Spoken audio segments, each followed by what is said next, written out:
I believe it's possible to literally transform the employment experience for leaders, managers, and staff. If the right kind of leadership practices are enacted, patterned after research from the best thought leaders like Simon Sinek, Liz Wiseman, Marshall Goldsmith, Carol Dweck, and others, breakthrough thinking and business results inevitably follow. The career growth that people experience inside successful organizations explodes exponentially.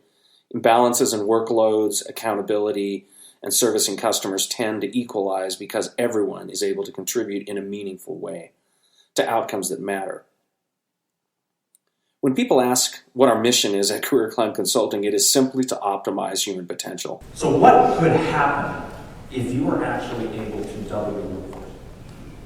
Not by hiring double people, but actually getting twice as much of the intellect and the discretionary effort from the people you already have, including your volunteer workforce.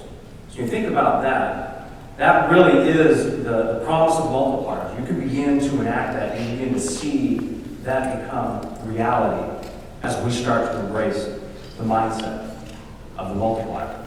Simon Sinek once said, leadership is not a rank or a position. It is a choice. A choice to look after the people around us. And so in that spirit, with that context in mind, I'm going to ask you a question. Who is the most influential leader in your life? Can you picture the face, the person, the setting? My personal favorite is K.R. Sridhar. Does anybody recognize K.R.? He's a pretty famous guy, was once upon a time a rocket scientist at NASA. And then he founded a company called Bloom Energy. Does anybody know Bloom Energy? Okay, I see a couple nods in the room. And so he created an environment that his scientists, they describe it this way. It's an environment where we feel tons of pressure, but very little stress. You ever thought about the difference between pressure and stress? I'd like to hear your thoughts about that. What's the difference? Shout it out, brother. Pressure is useful, it's not stressful. You have a lot of pressure, but it's not stressful. Okay. So pressure is useful. You're saying it's productive. Stress is not. Yeah, pressure is useful. Okay. Okay, good. Other thoughts about distinguishing the difference between pressure and stress? I sort of see some sense of downside with stress. There's this idea that if something doesn't happen, like personally, something bad's going to happen. Right? So you may want to do something, and pressure is like, okay, you're pressured, but you want to get something done. Whereas stress is like, I'm worried, like there's a concern. And I love the way you hunched your body up when you said that, because it does have physiological effects, doesn't it? Right? The stress. How many of you have been under times of high pressure? Okay. Should be every hand in this room going up, and high stress. You know, sometimes you can overlap a little bit on those two. Well, what's the difference, really?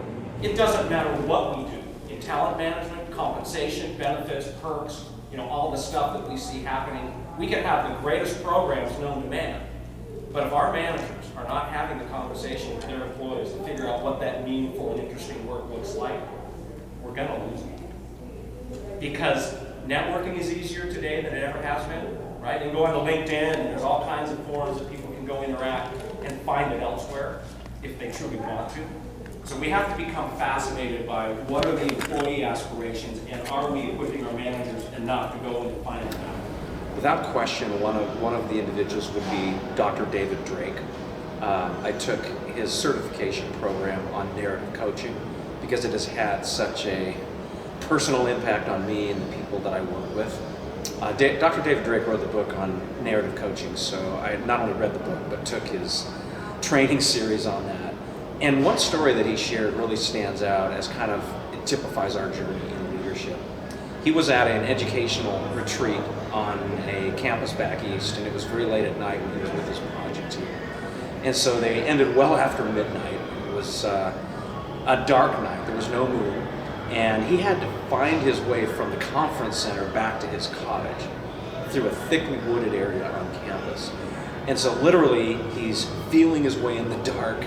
He's worried that he might stumble or veer off the path. And as he's plodding along he notices that there's little flashes of light to his left and to his right.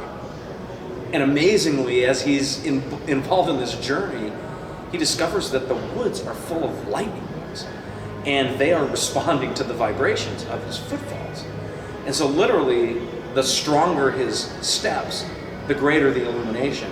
And that's how he found his way back to the cottage that night, is through the vibrations he was sending out. It's not unlike what we do as leaders. We're sending out vibrations, we're transmitting messages. And if we do it in the right way and have sufficient influence, the people around us will light up and they'll start to respond to us. And they will give us illumination on the path or the mission that we have to fulfill as leaders. So that story has stayed with me in terms of our individual journeys as leaders. Almost every organization works tirelessly to attract the best and the brightest people, but research shows that most companies end up accessing only 65% of what others have to offer. This chronic underutilization of talent has real costs that show up in undesired turnover and lackluster team performance. Careers today are more emergent than planned. Millennial and Gen Z workers are likely to change jobs 7 or more times during their working life, and this has huge implications for businesses trying to grow future leaders. So there are methods and practices and behavior and mindset changes that can be made at every level within an organization to actually increase the utilization of talent.